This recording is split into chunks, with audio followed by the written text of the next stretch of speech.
Assalamu alaikum. Time. Time is limited. Our life on this world is limited.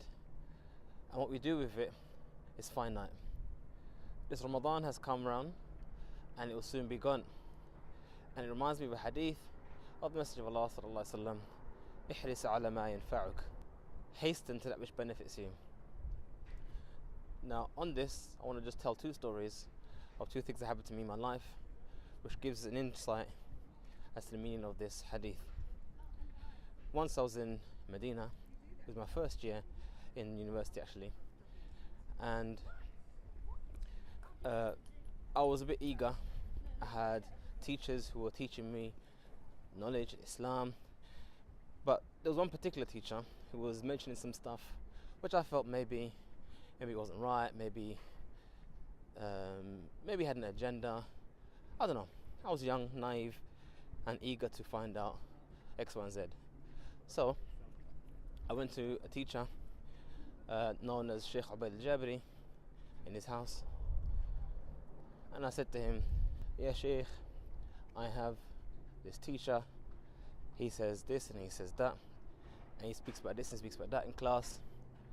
What would you recommend this teacher, Sheikh?" And what did he say to me? He says, "Udrus al-ilm, barakallahu feek." Study knowledge, may Allah give you barakah. That answer was a bit shocking for me at the time. I was in my first year in Medina, so obviously I had a lot to learn. But what the Sheikh was saying to me, or what he did to me actually, is that he gave me an answer that I needed, not an answer that I wanted, which often occurs when it comes to asking scholars questions. Sometimes they give us answers that we very much need, not necessarily answers that we want. Anyway, what he was saying to me was basically, why are you busying yourself with this person and that person and what he said and what he didn't say? Focus on benefiting from your time in Medina and seek knowledge. That's what he said to me. Anyway, story number 2.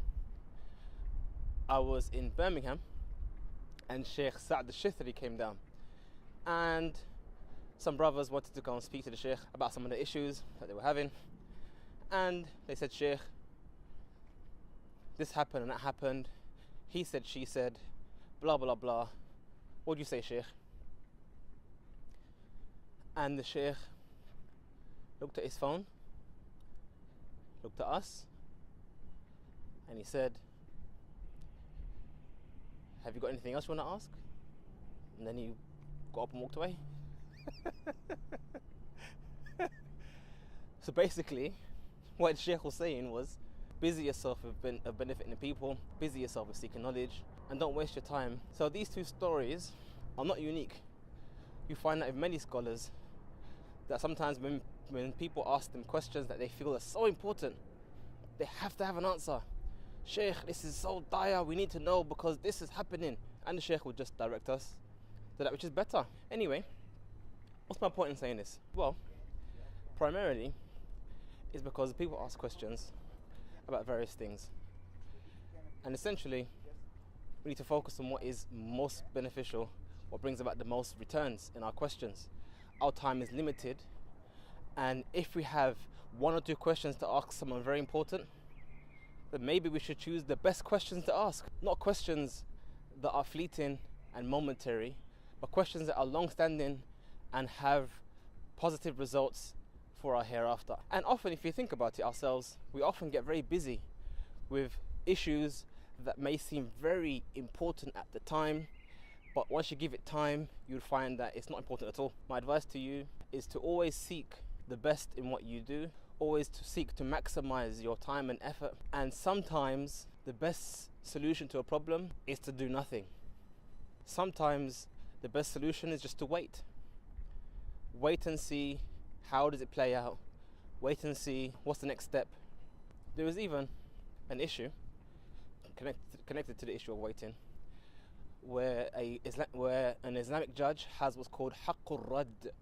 He has the right to repel. That's what it means. What this is referring to is the Islamic right that an Islamic judge has to delay a case until another time, until later on. So an example of this is a woman comes to a sheikh and says, Sheikh, my husband's doing this and his husband's doing that.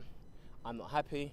I want khulu', I want out, I want this, I want that. If the sheikh believes that this is a temporary problem, she's upset, she can calm down, he has the right to say, okay, come back next week, come back tomorrow, come back later. Why?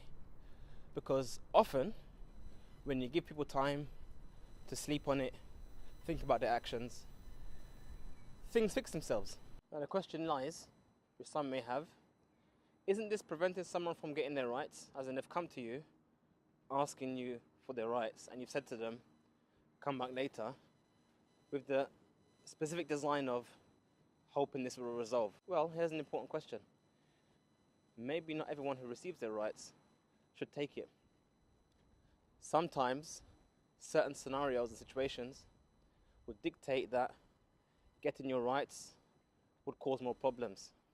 Yeah, maybe you do deserve this right now, but maybe if you just waited and had sabr, a better situation would develop. So it's not about you don't deserve your rights or I'm not going to give you your rights. It's more about, well, you can take your rights, but maybe the situation will be better later on and there's no reason why you can't wait. Anyway, we hope you benefit from today's reminder. Please press the subscribe button, press like and the bell and whatnot, and we'll see you tomorrow. Assalamu alaikum.